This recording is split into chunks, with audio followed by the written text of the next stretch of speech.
یہ قابل نفرت شخص کہاں سے آ گیا؟ وہ اس کا سامنا کیسے کرے؟ وہ کیا کرے؟ اسے کچھ سمجھ میں نہیں آ رہا تھا۔ بس وہ بنا دیکھے لیڈیز ریسٹ روم کی طرف آ گئی۔ السلام علیکم ورحمۃ اللہ وبرکاتہ۔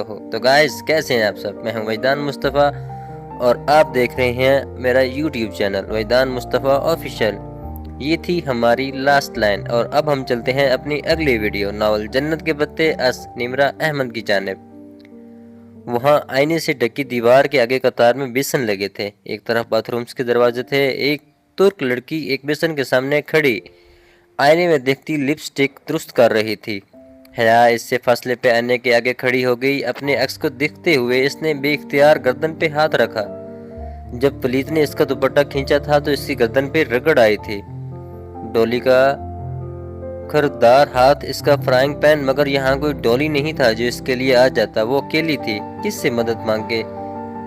اس سے جو کسی مشکل میں اس کے ساتھ نہیں ہوتا تھا۔ مگر شاید اب کی بار اس نے جلدی سے موبائل پہ جہان کا نمبر ملایا۔ طویل گھنٹیاں جا رہی تھیں، اٹھا بھی چکو وہ فون کان سے لگایا کوفت زدہ سی کھڑی تھی۔ آئینے میں جھلکتے اس کے چہرے پہ اب تک زخموں کے نشان مندمل ہو چکے تھے۔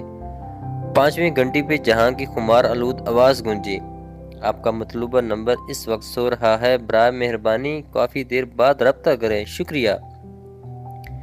جہان اٹھو اور میری بات سنو۔ وہ چلا سی گئی تھی۔ میں بہت تھکا ہوں، مجھے سونے دو۔ میں نے ریسٹورنٹ جہنم میں گیا تمہارا ریسٹورنٹ۔ تم ابھی اسی وقت مرمرہ ہوٹل پہنچو۔ ابا آئے ہوئے ہیں اور ساتھ میں ان کے دوست وغیرہ بھی ہیں۔ مجھے اکیلے ان سے ملنا اچھا نہیں لگ رہا۔ اس کی آواز میں بے بسی در آئی تھی۔ ساتھ کھڑی لڑکی اب بالوں کو اونچے جوڑے میں باندھ رہی تھی۔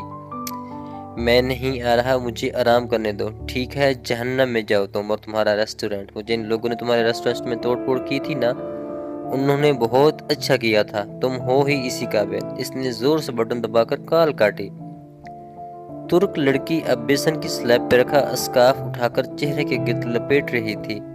حیات چند لمحے اسے بے خیالی میں تکتی رہی، پھر کسی میکانکی عمل کے تحت اس نے شانوں پہ پھیلا دوپٹہ اتارا اور سر پر رکھ کر چہرے کے گرد تنگ حلہ بنا کر پلو بائیں کندھے پہ ڈال دیا۔ سبز دوپٹہ نکل جارجٹ کا تھا اور چاروں اطراف سفید موٹی پائپن ہوئی تھی۔ پاکستان کا جھنڈا کندھے آستین کلائیں تک دوپٹے میں چھپ گئی تھی، مگر کیا وہ اچھی بھی لگ رہی تھی؟ شاید نہیں، لیکن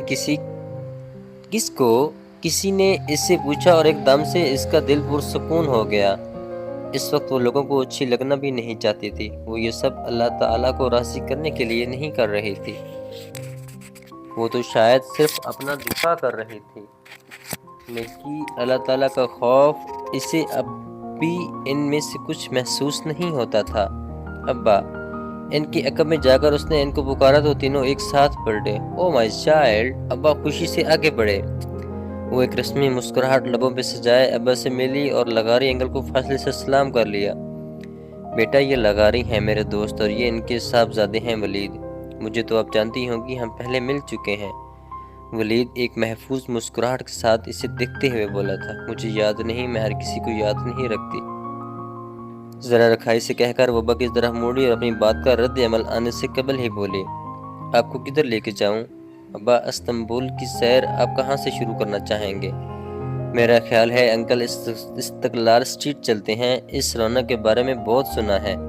ولید کی مسکراہٹ ذرا سمٹی تو تھی، مگر وہ ابھی بھی مایوس نہیں ہوا تھا۔ استقلال اسٹریٹ کی رونق سے اس کا اشارہ اس جگہ کے بارز اور نائٹ کلبز کی طرف ہی تھا جہاں تم کہو تم زیادہ جانتی ہوگی استنبول کو۔ ابا مسکرا کر بولے تھے، میرا خیال ہے ابا ہم بلو موسک نیلی مسجد چلتے ہیں۔ میں جہاں کو بھی بتا دوں، وہ سارا پروگرام بنا کر موبائل پہ جہاں کو میسج کرنے لگی، جان بوجھ کر بھی جان کا نام لینے کے لیے، باوجود باپ بیٹے نے نہیں پوچھا کہ کون جہاں۔ اسے مزید کوفت ہوئی۔ اس کوفت زدہ انداز میں اس نے میسج لکھا، ہم بلو موسک آیا صوفہ اور ٹاپ کپی جا رہے ہیں، تم اسی جگہ آ جاؤ، اگر تم نہ آئے تو میں تم سے کبھی بات نہیں کروں گی۔ یہ بات اسٹامپ پیپر پر لکھ کر دو۔ فوراً جواب آیا تھا، فائن، اب میں تم سے کبھی بات نہیں کروں گی تو کیا ٹیکسٹ کرو گی؟ ساتھ ایک معصوم سا مسکراتا چہرہ بھی تھا۔ اس نے جواب نہیں دیا۔ اگر وہ سامنے ہوتا تو وہ اس کی گردن تو پوچھ لیتی۔ آیا صوفیہ اور ٹاپ کپی پیلس ساتھ ساتھ ہی واقع تھے اور ان کے سامنے سڑک کی دوسری جانب استنبول کی مشہور زمانہ نیلی مسجد تھی۔ پچھلی دفعہ اگر ڈی جی اور پھر جہان کی طبیعت خراب نہ ہو جاتی تو وہ لوگ نیلی مسجد ضرور جاتے، مگر اب سب بدل چکا تھا۔ نیلی مسجد، سلطان احمد مسجد کا رنگ نیلا نہیں تھا، مگر اس کی اندرونی ازمک ٹائلز نیلی تھیں۔ باہر سے اس کے گنبد یوں تھے گویا چھوٹے چھوٹے پیالے الٹے رکھے ہوں۔ مسجد کے احاطے کے آگے گیٹ تھا اور اس کے باہر قطار میں بینچ لگے تھے، یوں کہ ہر دو بینچز کے درمیان ایک میز تھی۔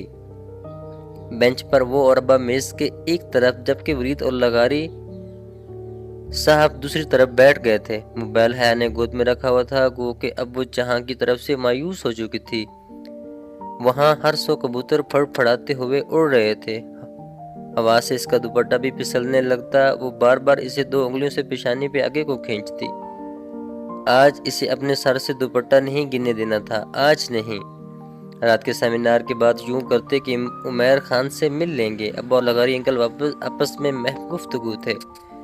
ولید اسے نظروں کے حصار میں لیے اس کے مقابل بیٹھا تھا۔ وہ گردن موڑ کر لاتعلق سی اڑتے کبوتر کو دیکھ رہی تھی۔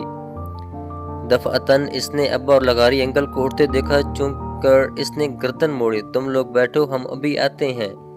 اسے بیٹھنے کا اشارہ کر کے وہ دونوں آگے بڑھ گئے، اور ہم ملتے ہیں اپنی اگلی ویڈیو ناول اشتاقی ناول جنت کے پتے از نمرہ احمد میں۔